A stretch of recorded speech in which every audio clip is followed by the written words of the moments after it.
সেদিন ঘুম থেকে উঠে দেখি আমি আকাশে উড়ছি। কিভাবে? তাহলে কি গত পূর্ণিমা রাতে ডাইনি দেখে আমিও ডাইনি হয়ে গেলাম? ভয় পেলে?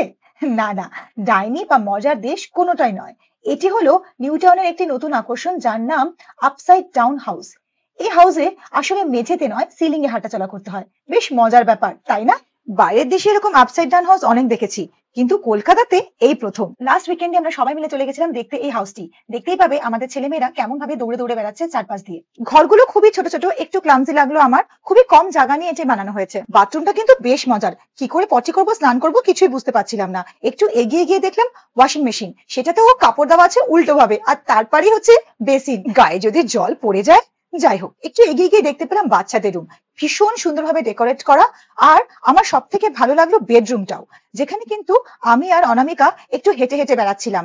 বেশ উইচের মতো ফিলিংস আসছিল, কিন্তু তারপর সিঁড়ি ধরে নামা আর তার সাথে ডাইনিং স্পেসে মাতামাতি করা, সবকিছুই কিন্তু বেশ মজার ছিল। ডাইনিং টেবিলে বসে উল্টো করে খাবার খেতে আমাদের কিন্তু বেশ ভালো লাগলো। এই সবকিছুর মাঝে আমার একটা কথা মনে হচ্ছিল, যে প্রবেশ মূল্য ধার্য করা হয়েছে, আদৌ কি সেটা উপযুক্ত? সেই প্রশ্নের উত্তর কিন্তু তোমরা আমাকে দেবে। তবে আমার ডাইনিং স্পেসটা কিন্তু বেশ মজার লেগেছে। সবশেষে আমার অনেস্ট ফিডব্যাক, হ্যাঁ, একবার যাওয়া যেতে পারে দেখতে কেমন লাগছে এই উল্টো বাড়ি। ডেফিনেটলি উল্টো বাড়ি করার পেছনে একটা খরচা তো থেকেই থাকে, কিন্তু সেটাকে মেনটেনও কিন্তু ভালোভাবে করতে হবে। আশা করি সেটা এনারা ফিউচারে করবেন।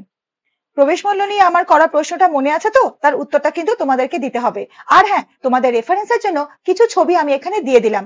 এমন ভাবে ছবি তুললে আমাকে অবশ্যই জানিও, বা আমাকে আরো জানিও যে আমি আর কি কি করতে পারতাম। Thank you.